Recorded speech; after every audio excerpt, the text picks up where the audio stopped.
தமிழகத்தினுடைய பொறுப்பு டிஜிபியாக திரு வெங்கட்ராமன் அவர்கள் இன்று பொறுப்பேற்றிருக்கிறார். இதற்கு முன்பு இருந்த டிஜிபி திரு சங்கர் ஜிவால் அவர்கள் ஓய்வு பெற்றிருக்கிறாங்க. அவங்க புது பொறுப்புக்கு போயிருக்காங்க. ஓய்வு பெற்றதற்காக எங்களுடைய வாழ்த்துக்களை தெரிவித்துக் கொள்கின்றோம். எப்பொழுதுமே இல்லாத அளவுக்கு தமிழகத்தில் ஒரு டிஜிபியை நியமனம் செய்யாம முதலமைச்சர் அவர்கள் கடைசி நேரத்தில் ஒரு கோப்புல பொறுப்பு டிஜிபி என்கின்ற ஒரு கோப்புல கையெழுத்து போட்டுட்டு கிளம்பிட்டாங்க ஜெர்மனிக்கு. யூபிஎஸ்சி சுப்ரீம் கோர்ட்டினுடைய கைட்லைன் படி ஒரு டிஜிபி பொறுப்பேற்ற பிறகு குறைந்தபட்சம் 2 ஆண்டுகள் அந்த டிஜிபி கொடுக்கணும். ரிட்டையர் ஆகிறதுக்கு 6 மாதம் இருக்கும் பொழுது மாநில அரசு ஒரு பட்டியலை தயார் செய்து யூபிஎஸ்சிக்கு அனுப்பணும். 5 பேர் இருக்கக்கூடிய பட்டியல். யூபிஎஸ்சியிலிருந்து 3 பேர்த்த தீர்மானம் செய்து மாநில அரசுக்கு அனுப்பி வைக்கும். முதலமைச்சருக்கு 3ல் யாரு வேண்டுமானாலும் டிஜிபியா நியமனம் செய்வதற்கு அதிகாரம் இருக்கு. இது உச்சநீதிமன்றம் 2010 இதை வரைமுறைப்படுத்தியிருக்கிறார்.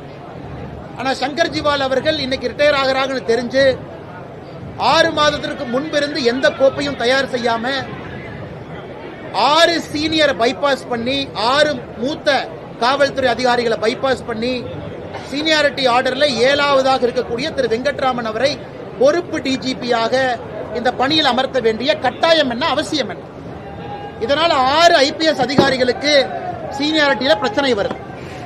குறிப்பாக சீமா அகர்வால் அவர்கள், சந்தீப் ராய் ரத்தோர் அவர்கள், அபய்குமார் சிங் அவர்கள், வன்னிய பெருமாள் அவர்கள், ராஜீவ்குமார் அவர்கள், பிரமோத் குமார் அவர்கள், இவங்க எல்லாமே 6 பேர் இதுக்கு மேல இருக்காங்க.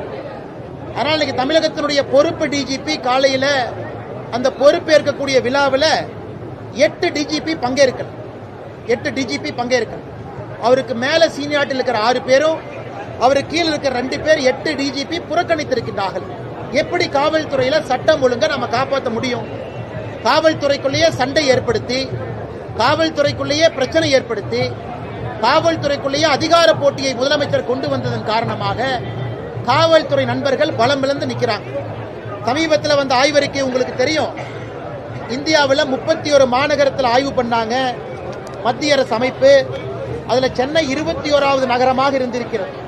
அதாவது பெண்களுக்கு பாதுகாப்பு இருக்கக்கூடிய நகரமாக NARI 2025 அமைப்பு நடத்தியிருக்கக்கூடிய ஆய்வறிக்கையின்படி சென்னை மாநகரம் 31 நகரத்தில் 21வது நகரம் தான் பாதுகாப்பு.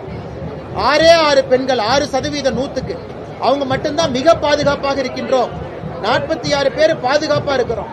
48% பெண்கள் நாங்க பாதுகாப்பாவே இல்லைன்னு சொல்லியிருக்கிறாங்க. இதையெல்லாம் திமுக அரசு வெட்கி தலைகுனியணும். இந்த லட்சணத்துல காவல்துறைக்குள்ள சண்டனையும் பிரிவினைவாதத்தையும் ஏற்படுத்தி எடுத்திருக்கக்கூடிய முதலமைச்சர் மு.க. ஸ்டாலின் அவர்களுக்கு கடுமையான கண்டனங்கள். எங்களை பொறுத்தவரை இது இல்லீகல். பொறுப்பு டிஜிபி என்கின்ற பொறுப்பே இது ஒரு இல்லீகலான வேலை. சட்டத்தில் இதுக்கு இடம் கிடையாது.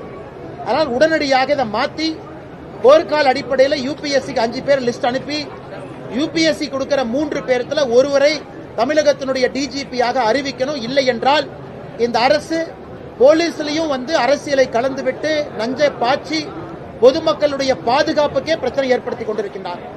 நான் தொடர்ந்து குற்றம் சாட்டுறேன். இன்னொரு குற்றம், அரசு பள்ளியில மாணவர்கள் குறைந்து கொண்டிருக்கின்றார்கள். இந்த ஆண்டு ரிப்போர்ட் வந்திருக்கு. 2025-26 இந்த அகாடமிக் இயர் உள்ள வந்தவங்க ரிப்போர்ட் இப்ப இருக்கு. அதுல பாத்தீங்கன்னா அரசு பள்ளியில வெறும் 37% மாணவர்கள் தான் தமிழகத்தில் அரசு பள்ளியில படிக்கிறாங்க.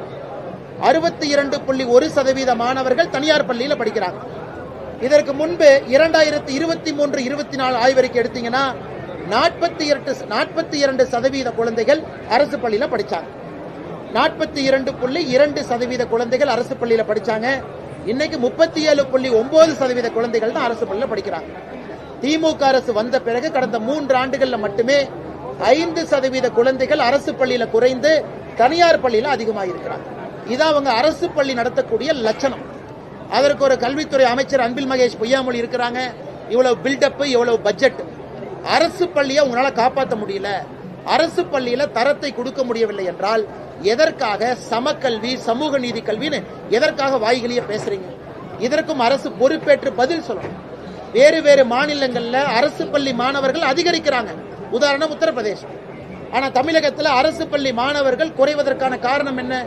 எதற்காக அதிக பணம் கொடுத்து கட்டணம் கொடுத்து தனியார் பள்ளிக்கு அவங்க போகணும்?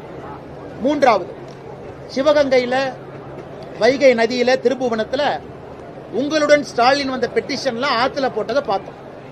இன்னைக்கு வட்டாட்சியர் வந்து கம்ப்ளைண்ட் கொடுத்திருக்காரு, ஆபீஸ்ல வச்சதை எவனோ திருடிட்டு போயிட்டாங்க. வெக்கமா இல்லையா? இந்த மாதிரிலாம் சொல்றீங்க, மக்கள் இதை நம்பணும்னு நினைக்கிறீங்களா? வட்டாட்சியர் அலுவலகத்துக்குள்ள பூட்டு போட்டு திருடி இருந்தா அன்னைக்கே உங்களுக்கு தெரிஞ்சிருக்கும், பூட்டை உடைச்சு ஆத்துல வீசினதுக்கு அப்புறம் நாங்கெல்லாம் அது உங்க கவனத்துக்கு கொண்டு வரோம், பத்திரிகை நண்பர்கள் கவனத்துக்கு கொண்டு வரோம்.